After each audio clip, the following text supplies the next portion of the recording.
Thanks. Kelly, and I hope she might make it. Hello. How's the volume? Is it good? Okay. Thank you all for joining us this evening as we welcome the Master Gardening Program back to Darien Library for the 4th year in a row. We love when the Master Gardeners come back for a visit because it really does mean that spring has arrived. The warmer weather is on the horizon, and now it's time for us all to become inspired to get to work in our gardens, or perhaps begin a personal garden of our own for the first time. In the past, we focused on perennials, and for those of you who may recall, last year, we turned our community room into an arboretum for the evening, as we had our hands-on demonstrations of container gardening for vegetables and plants.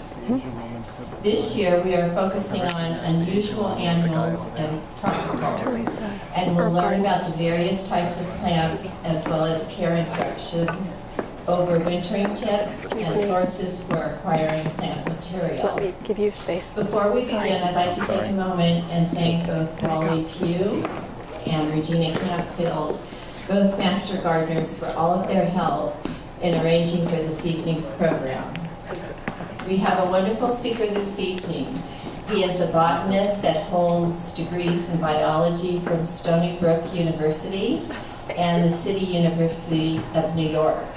He has done research in the northeastern United States and the tropics on a variety of topics, including bryology. And he is currently the collections manager at the Bartlett Arboretum and Gardens in Stamford, Connecticut. Please help me welcome, first for announcements is going to be Regina Campfield, followed by our speaker, Master Gardener Eric C. Morgan. Thank you. Hi, good evening, everyone. Wally and I are very happy to be here back at the Darien Library. We always enjoy our evening here with you. I am a Master Gardener. I coordinate the program at the Bartlett Arboretum, so for this area of our county, I'm in charge.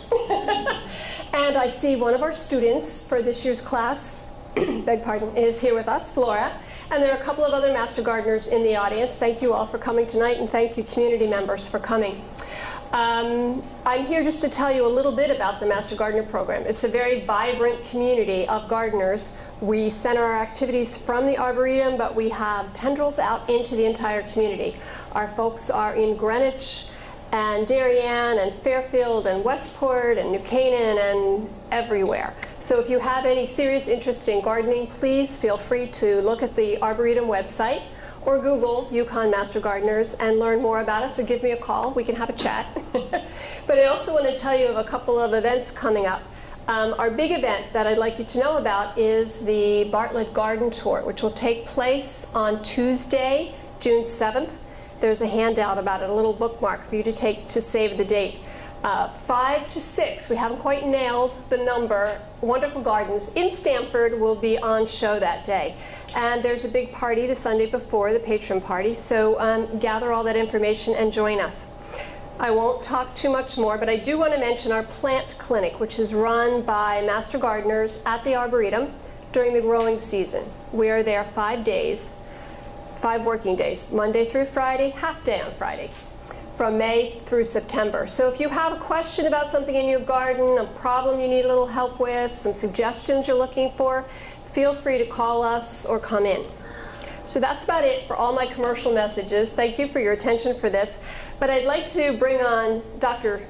Eric Morgan, who is not a master gardener. He's just a master of everything. So Eric, come and join us. Thank you.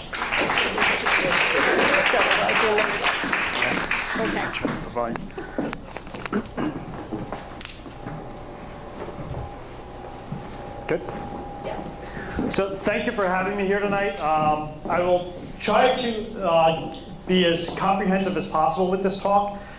For years, I've had an interest in tropical plants. A lot of my research actually takes place in coastal Africa, the Caribbean, and South America. So I try to find some new plants every year or two and bring some cool stuff back that we could attempt to grow as kind of just ornamental plants in this area.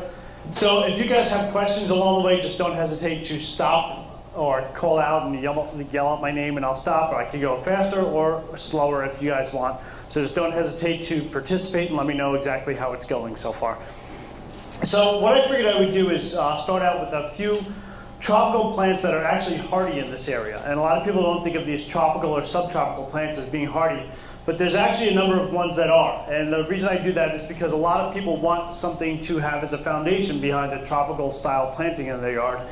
And some of the ones that I wanted to work on are things like this guy right here, which is a really neat plant called Croton alabamense, or Alabama croton. And when I stand next to this, is it blasting?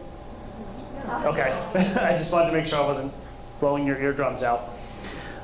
Croton alabamense is a really neat plant, and one of the things that you hear about it a lot is that it's not hardy in this region. So if you guys garden, a lot of you might be familiar with Durr's Hardy Trees and Shrubs, which is a very common gardening book, and Michael Durr's book is great, but it actually lists this as a Zone 9 to Zone 10 plant. And this photo was actually taken at Wave Hill Botanic Garden, which is right in the Bronx, so it's only about 35 minutes from here.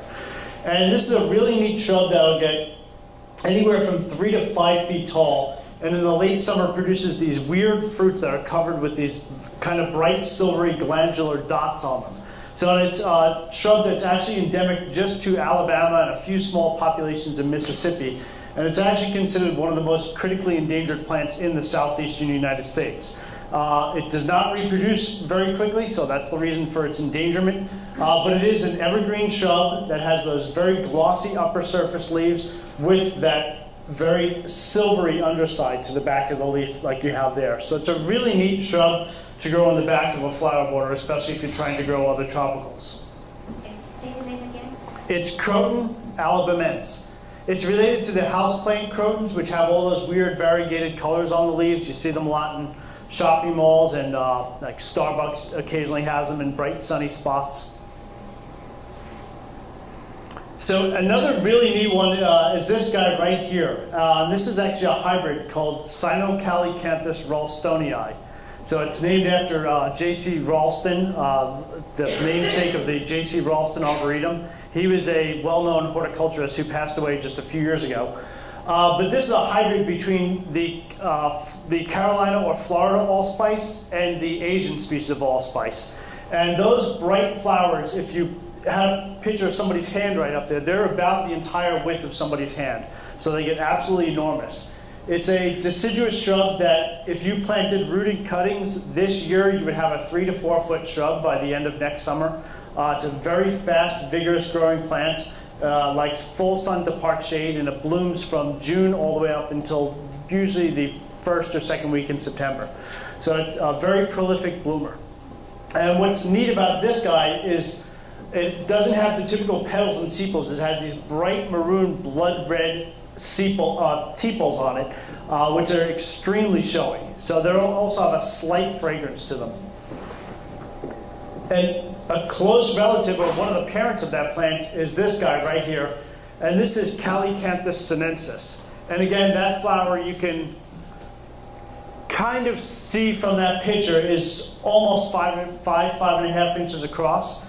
And that's another one that will start to bloom in about 3 to 4 weeks. So we have one at the Arboretum that's pretty large, and it's already getting its leaves out now. So it leaves out very early, and it holds its leaves right up till the first frost.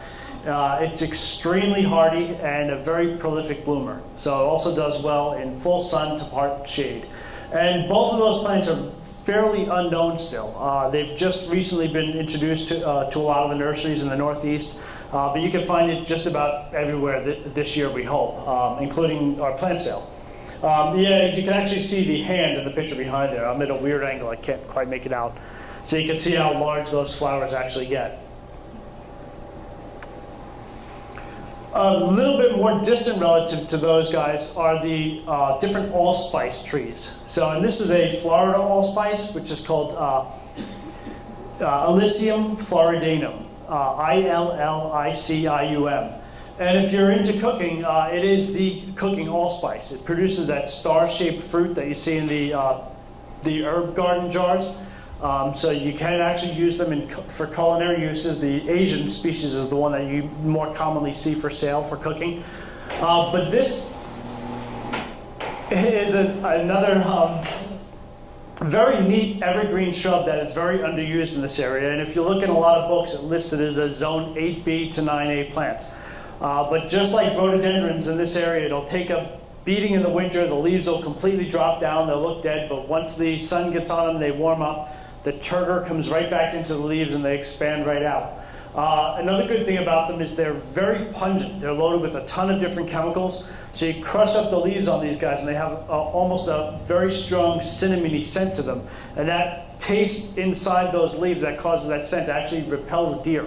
So it's one of the last things the deer eat. As most of you probably know, the deer will eventually eat everything. Depending on the weather, they'll work their way from the hostas to the rhododendrons and eventually end up eating something like this.